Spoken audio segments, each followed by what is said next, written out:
one, I'm a scientist, but today science is the religion of the West.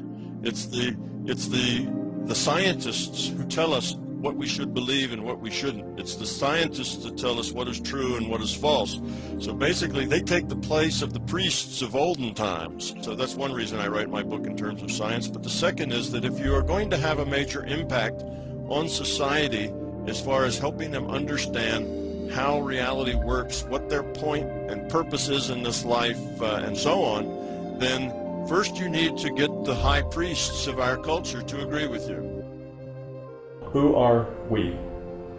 We're an individuated unit of consciousness playing a total immersion virtual reality game wherein our avatars make choices and appear to have physical bodies and live in physical space.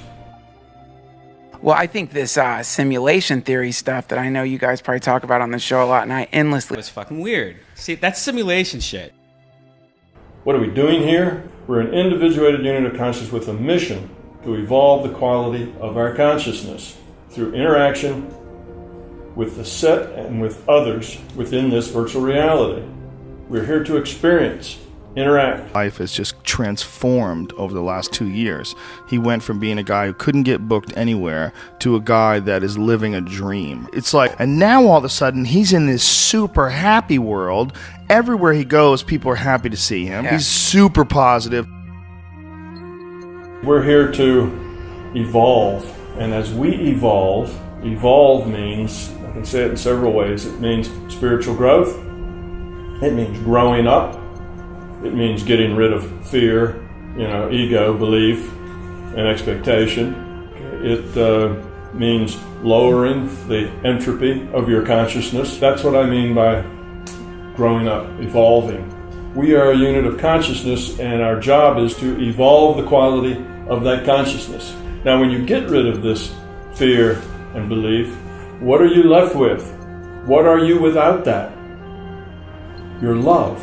That's what's left over when you get rid of the fear and the belief.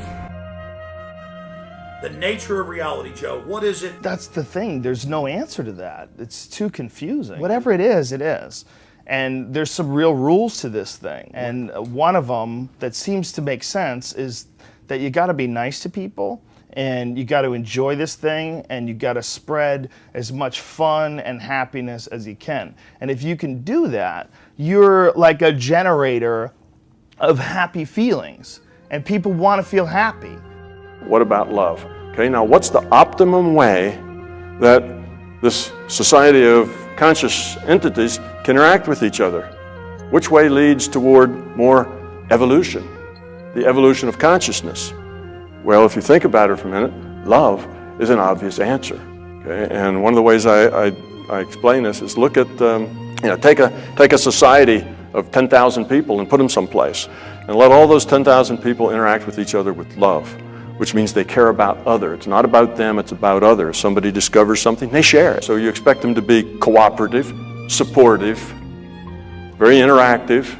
Now let's take another 10,000. And let's say they're based on the opposite of love. They're based on fear. Fear is the opposite of love. Okay, now, give them the same resources and the same whatever and let them go. And what do you have? Well, immediately you have hoarding. This is mine. And now I have to protect mine from you taking it away from me. We have belligerence. We have what's in it for me. Why should I help you? Why should I help you build your barn back? Matter of fact, I'm the one that lit that fire because I was trying to eliminate competition on the market, right? The human organism as one organism, and that any fighting against itself is completely and totally unnatural, because we are literally all the same thing. So that's what you have. What happens in these 10,000 people is that they start to pull apart because fear is divisive. Fear is high entropy. It breaks things apart. It's not cooperative.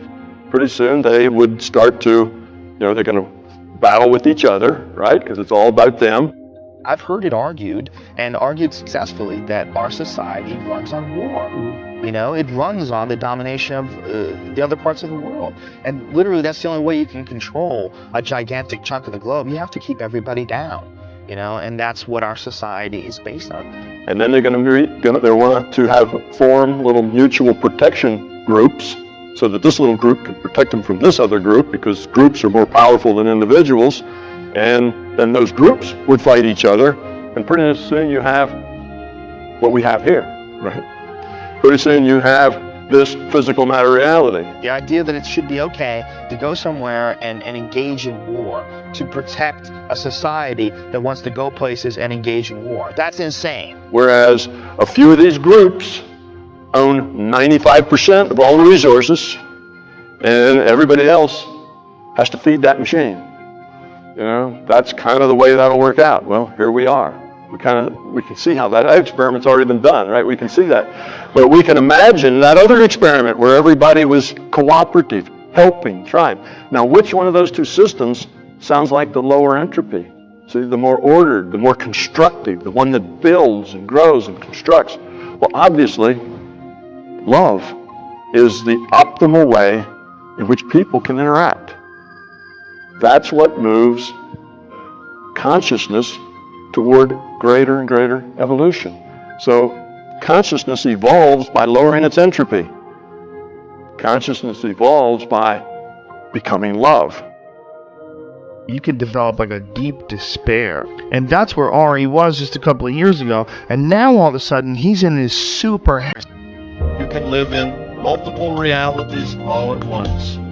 You don't have to be just constrained to this linear, Western rational reality. You can live in a much bigger reality space. I'm also not just in this reality.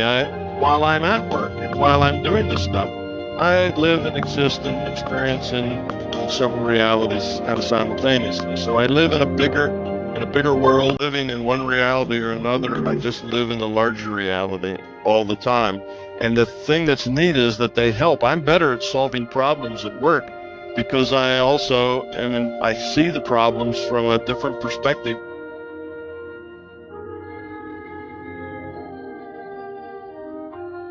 You can understand the double-slit experiment very easily if you understand virtual reality.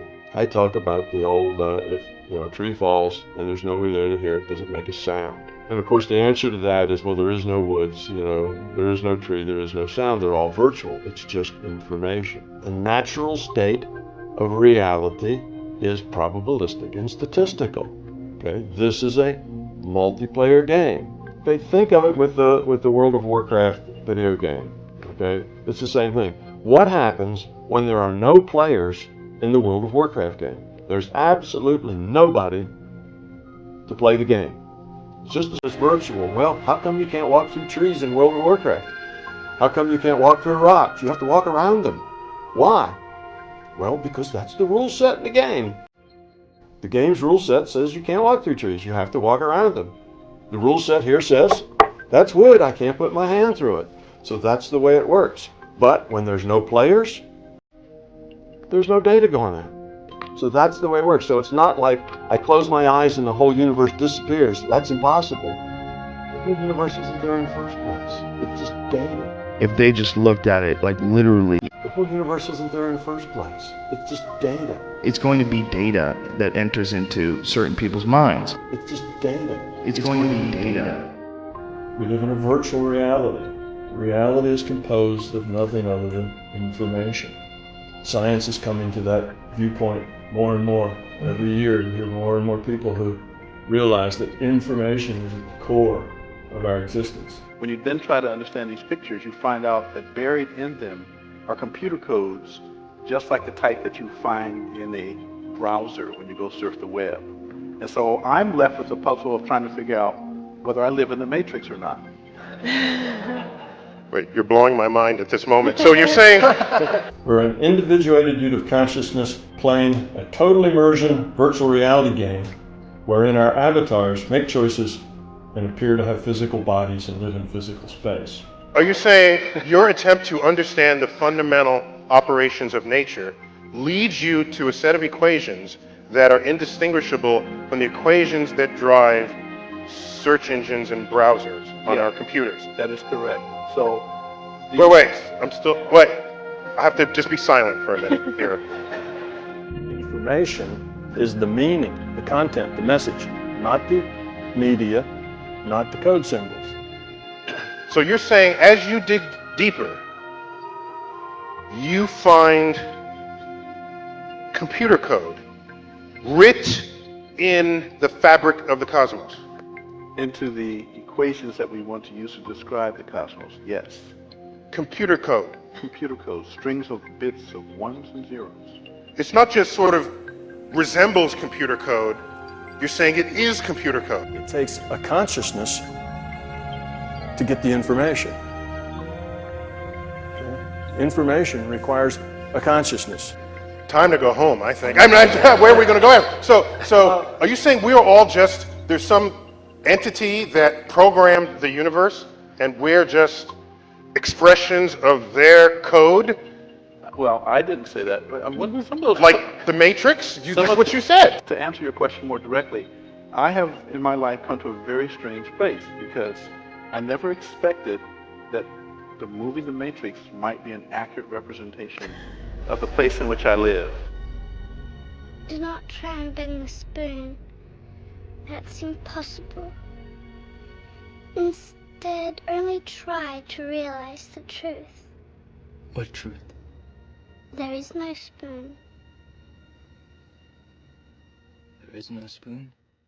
To have Joe Rogan and Tom Campbell on the same podcast, be sure to tweet and share this video on Facebook and Twitter. You can also share these videos on Joe's and Tom's forums using the links in the info section below.